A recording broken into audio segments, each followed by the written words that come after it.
Dear students, आज हम study करेंगे 12th biology English medium chapter number 35 Mendel's laws of inheritance. What is genetics? The branch of biology in which study of heredity and variation means biology की वह branch जिसके under heredity and variation की study की जाती है उसे genetics कहते हैं। What is heredity? Heredity, it is the study of transfer of genetic characters from parent to progeny, means parent से progeny में ट्रांसफर होने वाले जेनेटिक कैरेक्टर्स को ही हेरिडिटी कहते हैं। What is genetic characters? हमारे पास यहाँ पे एक और वर्ड आया है, जेनेटिक कैरेक्टर्स। जेनेटिक कैरेक्टर्स किसे कहते हैं?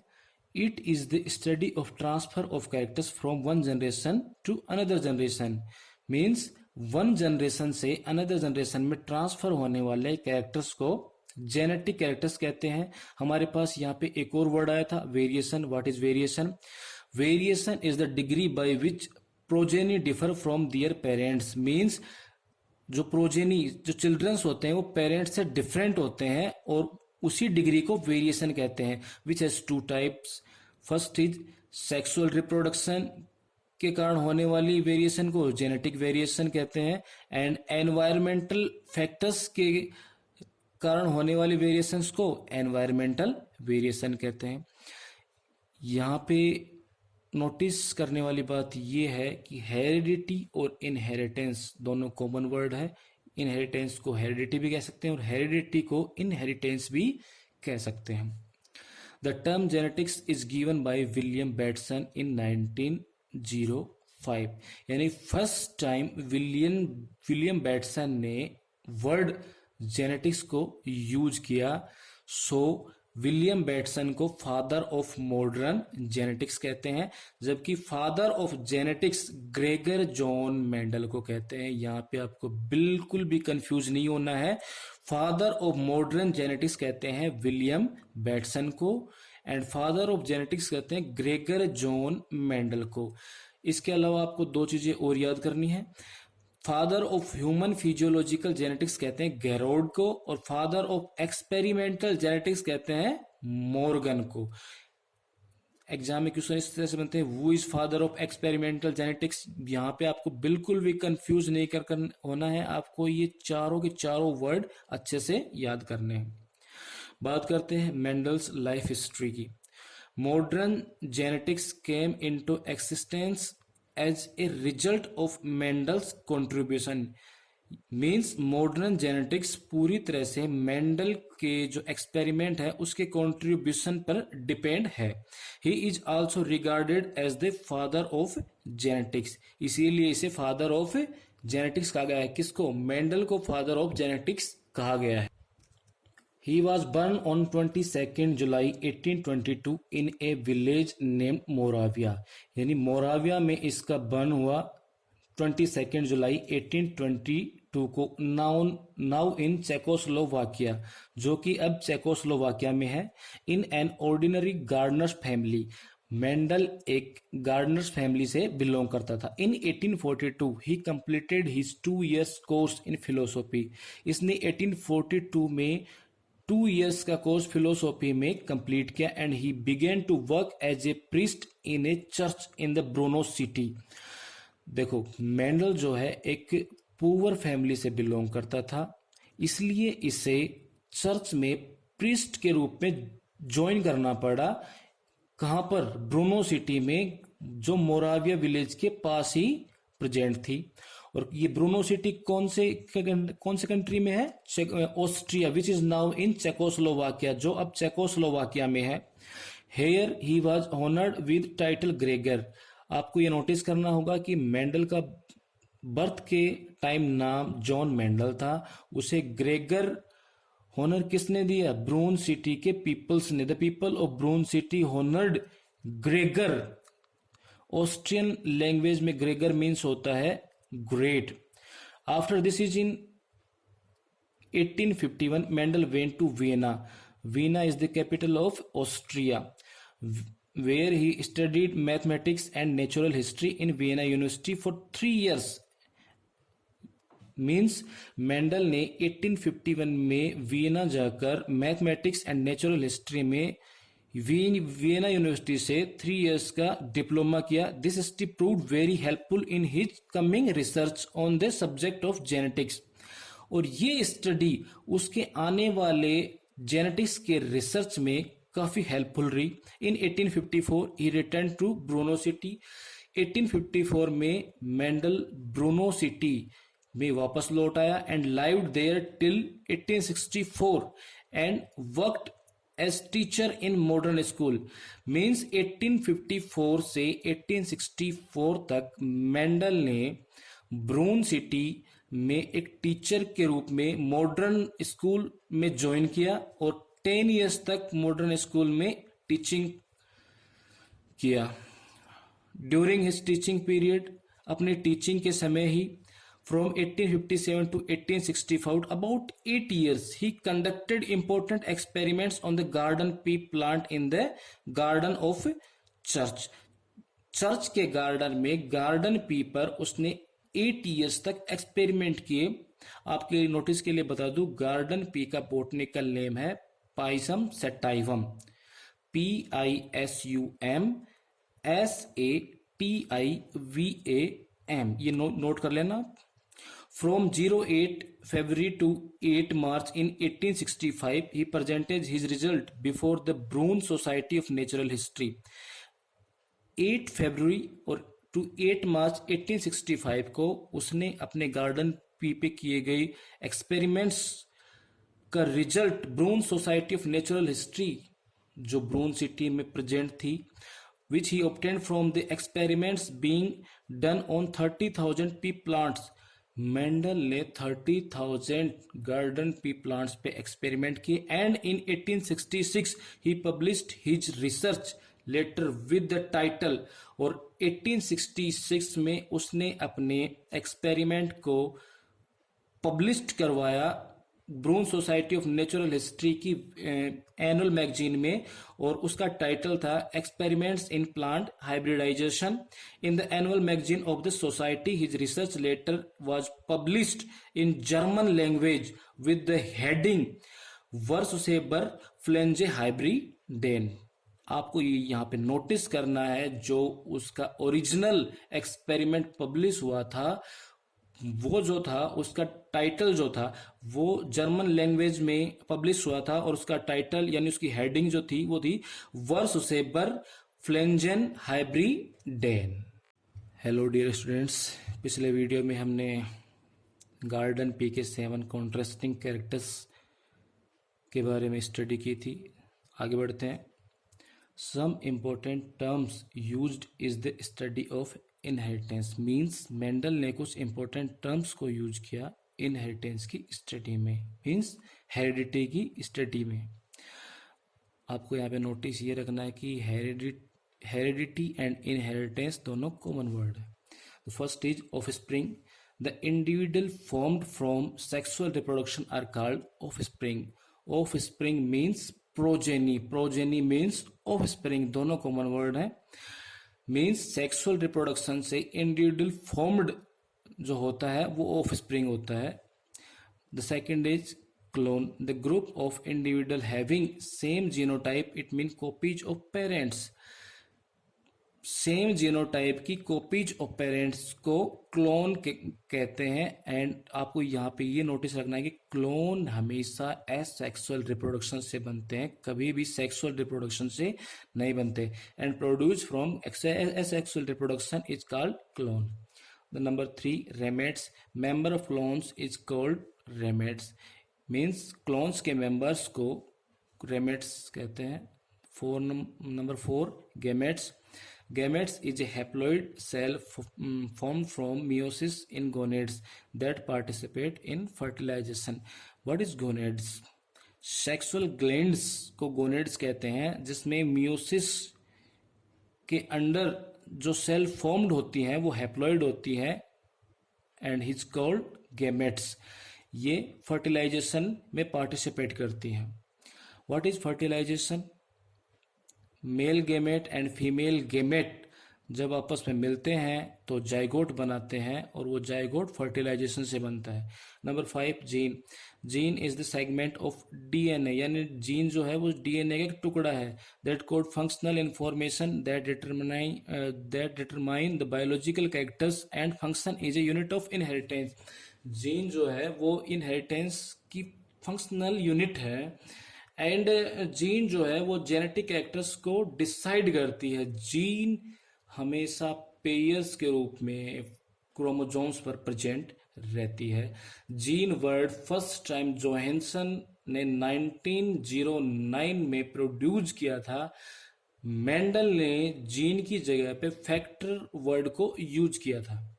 नोटिस, आपको ये नोटिस रखना है कि मेंडल ने जीन की जगह पर अपने एक्सपेरिमेंट्स में फैक्टर वर्ड को यूज किया था। नंबर 6 एलील्स और allelomorphs. Alternative forms of a gene is called allele. मैंने आपको अभी भी बताया कि जो जीन होते हैं वो पेयर्स में होते हैं और उसके एवरी मेंबर यानी उसके जो पेयर्स में होते हैं उसके मेंबर्स को, सिंगल मेंबर्स को क्या कहते हैं? एलील।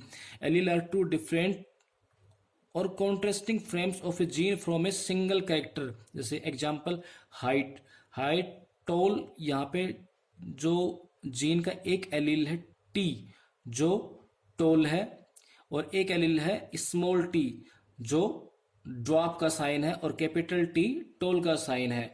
यहाँ पे आपको मैंने पहले बताया था कि जो डोमिनेंट कैरेक्टर है वो रेसेसिव कैरेक्टर को प्रेस करेगा। यहाँ पे डोमिनेंट कैरेक्टर क्या है? टी, सॉरी कैपिटल टी, और रेसेसिव कैरेक्टर क्या है? Small T.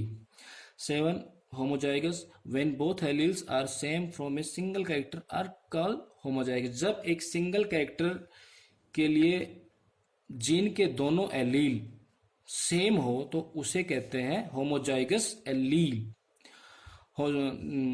Homozygous gene. Example capital T small T. यहाँ पे कैपिटल टी प्योर टॉल का साइन है और स्मॉल टी प्योर ड्वार्फ का साइन है। Homozygous shows recessive and dominant, means homozygous recessive और डोमिनेंट कैरेक्टर को शो करता है। Number 8 heterozygous.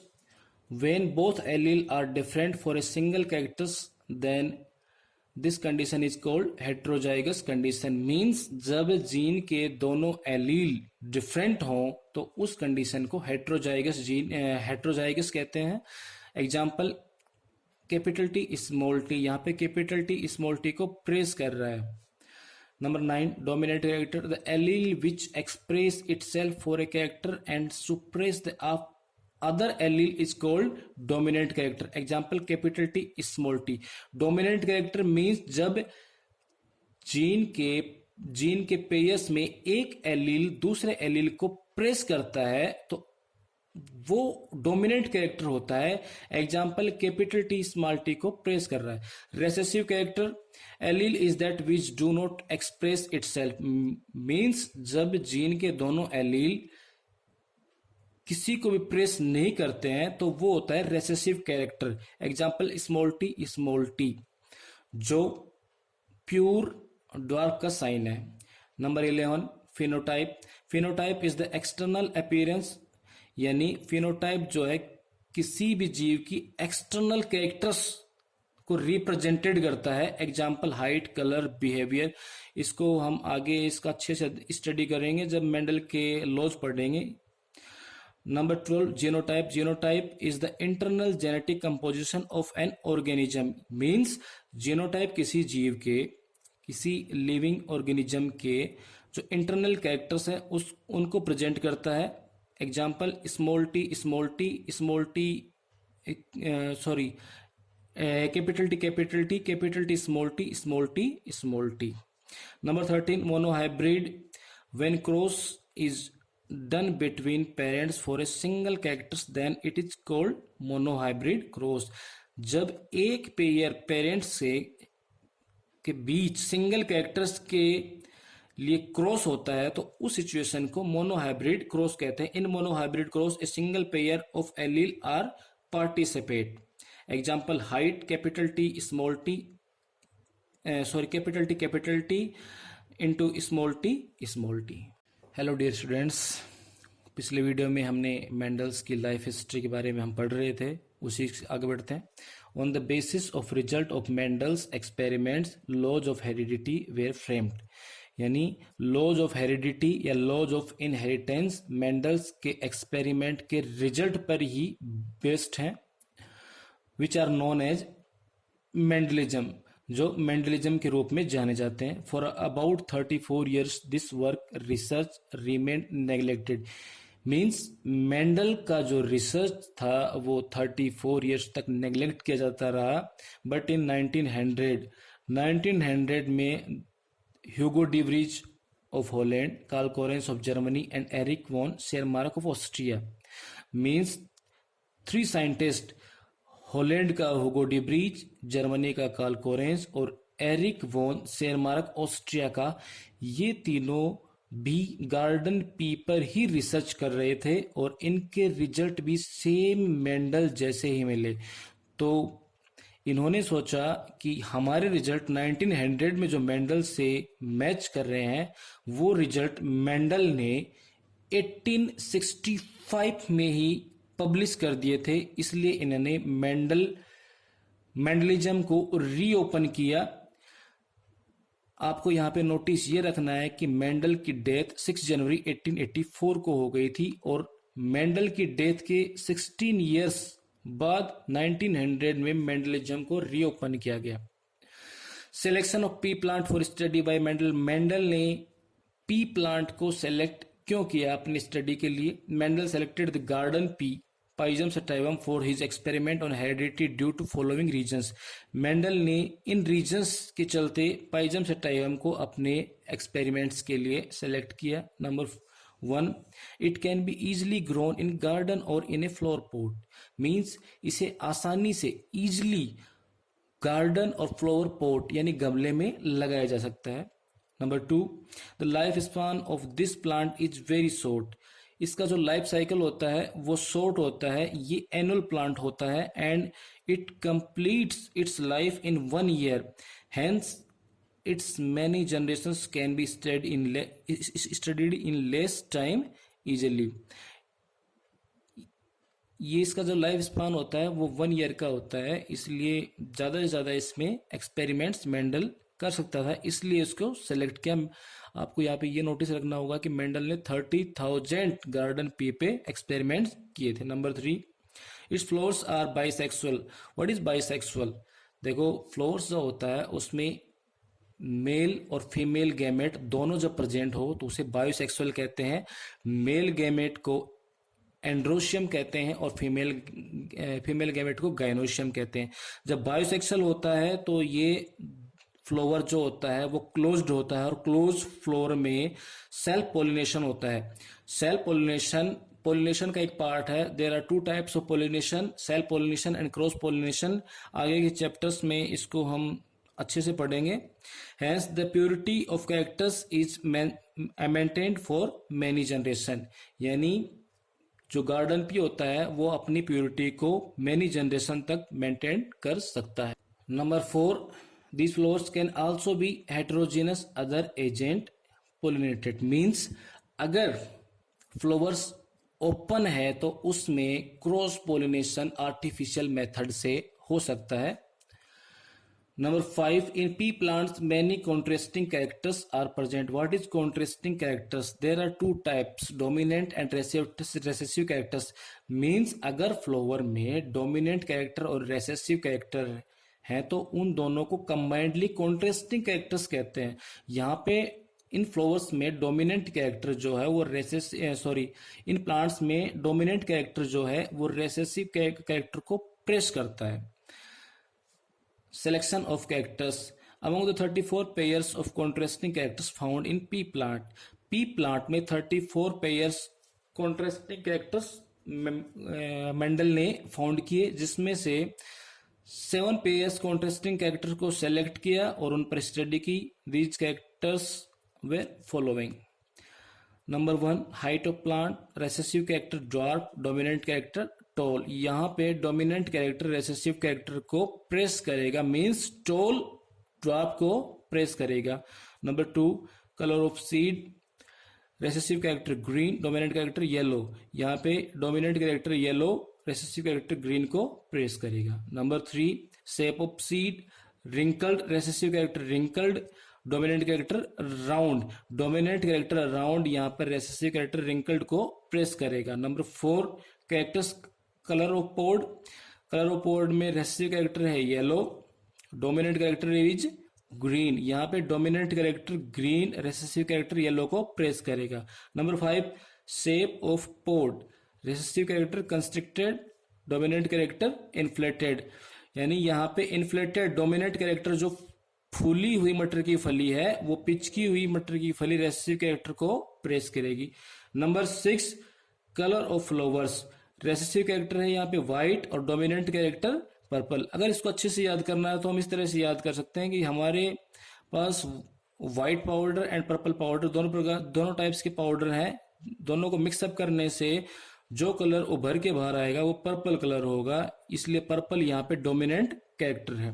Number 7, position of flower, recessive characters is terminal, dominant character is axillary, यहाँ पे डोमिनेंट कैरेक्टर एक्सिलरी टर्मिनल को press करेगा। देखो एक्सिलरी क्या होता है, ये यहाँ पे फ्लावर कुछ इस प्रकार से होते हैं। एक इसके क्लास में होता है फ्लावर के जस्ट क्लास में, प्लांट के जस्ट क्लास में एक फ्लावर होता है और उसके दोनों तरफ फ्लावर्स होते हैं, ये होता है एक्सिलरी। जबकि टर्मिनल क्या होता है, टर्मिनल में इसकी जो क्लास है उसमें फ्लावर नहीं होता, इनके बाहर के और फ्लावर होते हैं, इस तरह से ठीक है। After studying these 7 pairs of contrasting characters, Mendel found that these characters were hereditarily pure. इन कैरेक्टर्स को फाउंड करने के बाद मेंडल ने पाया कि ये कैरेक्टर्स प्योर हैं। Pure characters means it remains unchanged in coming generation. Pure characters means next generation में ये कैरेक्टर्स बिल्कुल सेम रहेंगे, मीन्स अनचेंज्ड रहेंगे। It means if we grow tall plants then they will remain tall in next generation too. Means अगर एक generation में plant tall है तो नेक्स्ट जनरेशन में भी प्लांट टॉल ही रहेंगे।